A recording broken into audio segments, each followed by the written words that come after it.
everyone. It has been some time and we have missed you here for another episode of Sports Den, our first of season 19.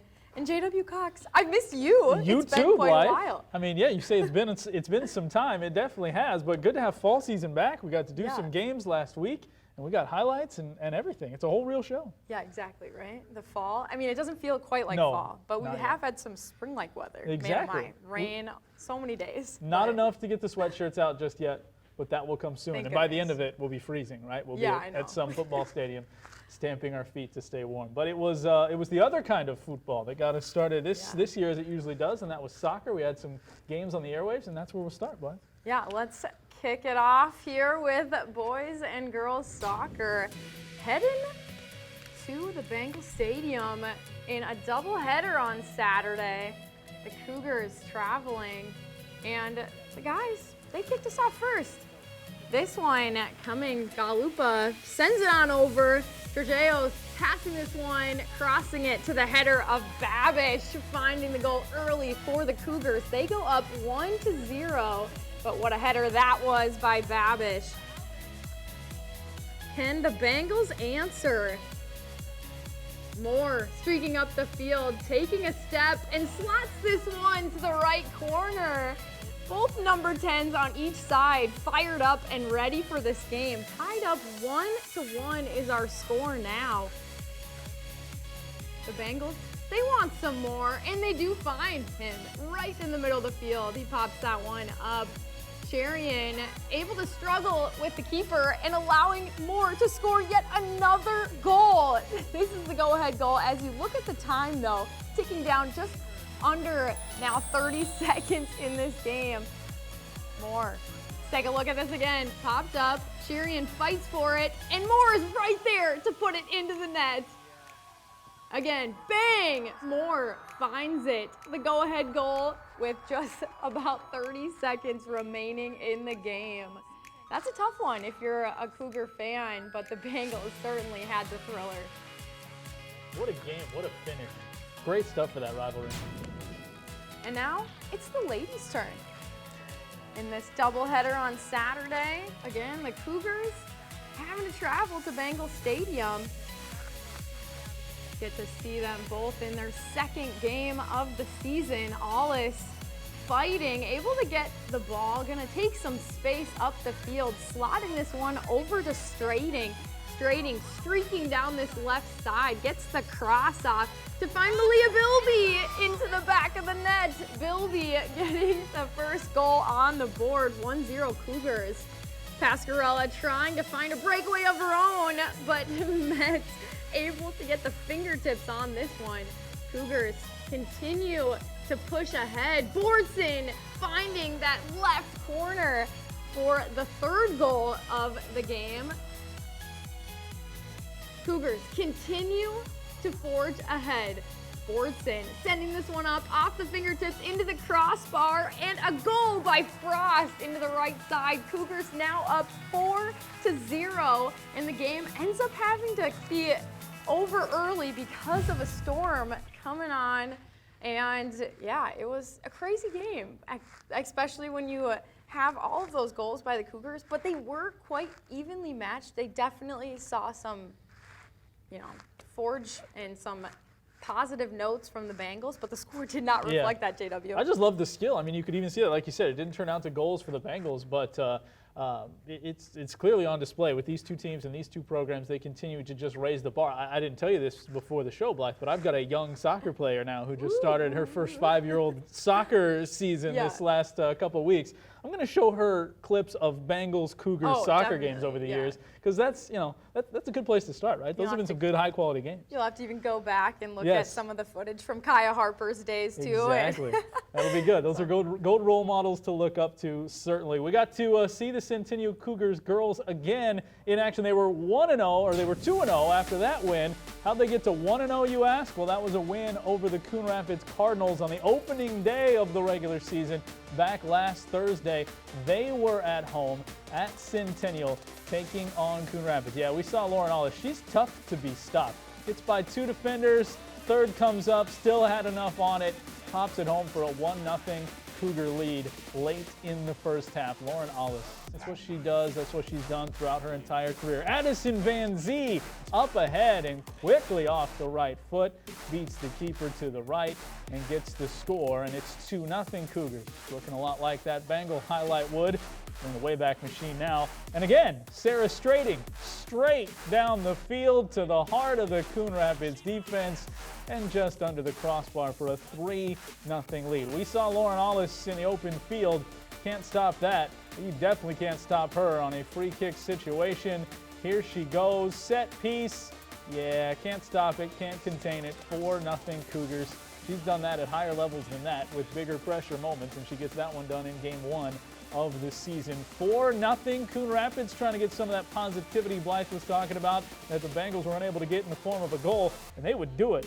Look at this, the single goal for the Cards. Grace Stevenson, saving Grace Stevenson, keeping them away from the shutout. She goes under the crossbar. 4-1.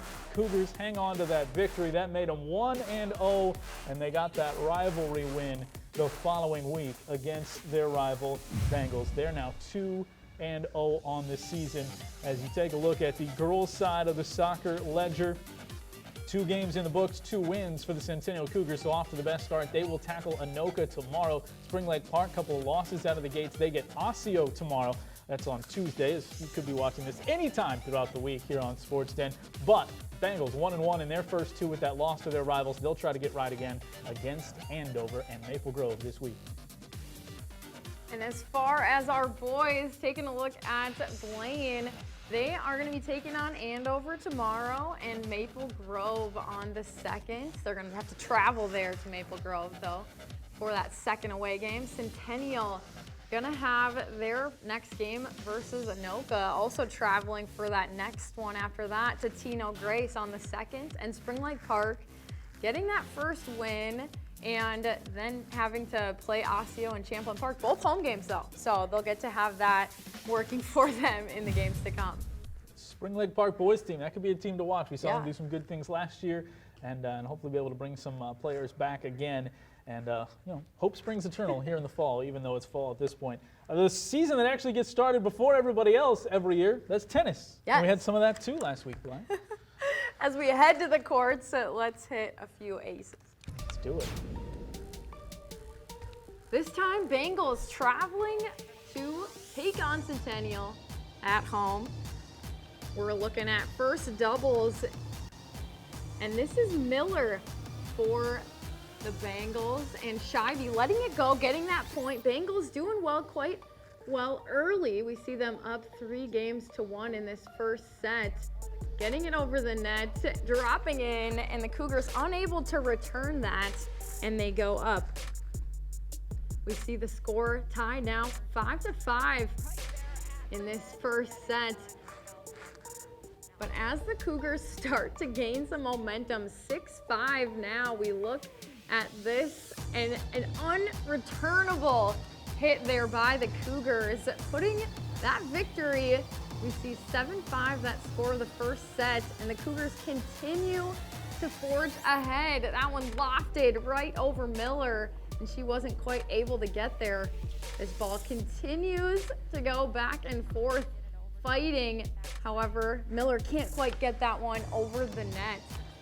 Now it's do or die, match point, as the Bengals unable to get that serve on a second serve to land in the box, and that's a tough way to end it, but a well-fought battle for that first one for them. 7-5 was the score of that first set, and of course, Cougars coming away with it.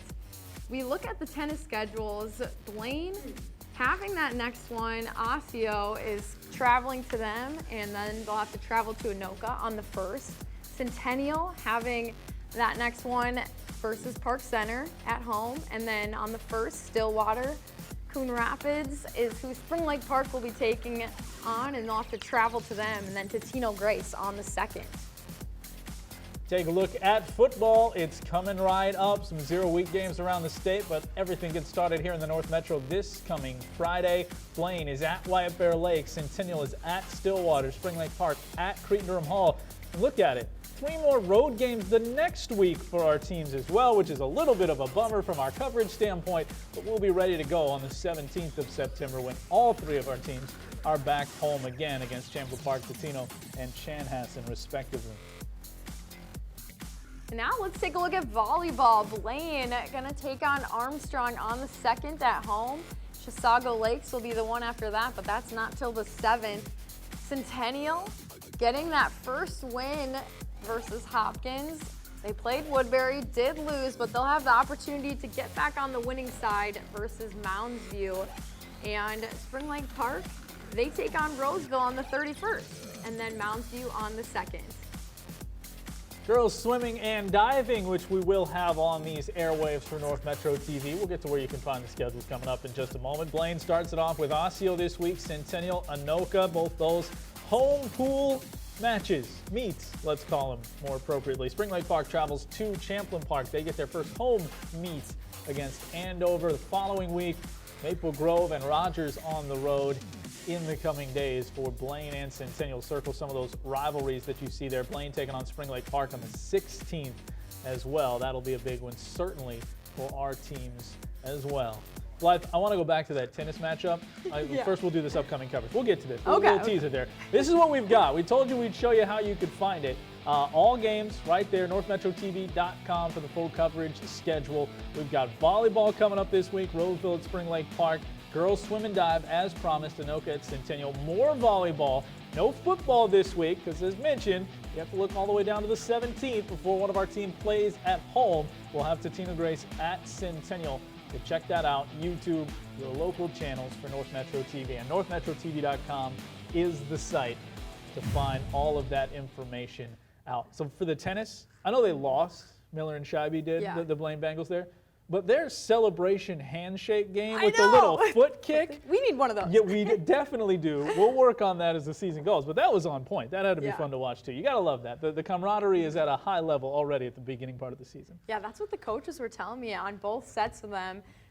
They have just been playing together, and they've loved it, that they've been the best of friends over the years. And that's what it's about, right? I mean, a lot of that at times, you can see it right here.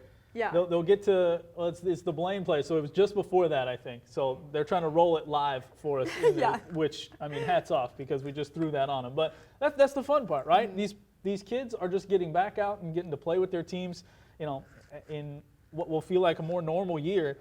Sometimes we get a little football-centric in the fall, right? Because, I mean, you know, you can make an argument that's one of the biggest sports that there is in the fall. Once we hit that first one this coming Friday for all these schools and they feel that noise, don't you think that's going to be, you know, the big, hey, we're back now, and it's going to kind of trickle down to all the other sports too? Yeah, I completely agree. You know, open the floodgates. Yeah. It's fall sports, guys. It's fall sports. We'll have soccer. We'll have football. Can't wait for that. Swim and dive, which will be fun, which we got into a lot this past winter on the boys' side. It'll be interesting to see how things go on the girls' side as well. Certainly some great athletes to be recognized there.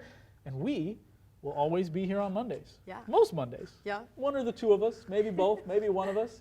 But Sports Den is where you will find all the information from the past week. We'll have highlights fast and loose because we've got cameras going out everywhere throughout the week for your North Metro TV teams. So it's going to be fun, Blythe. Yeah, kick off the week with us, why don't you? Absolutely. Look back at last week, kick off the next week. More info, northmetrotv.com.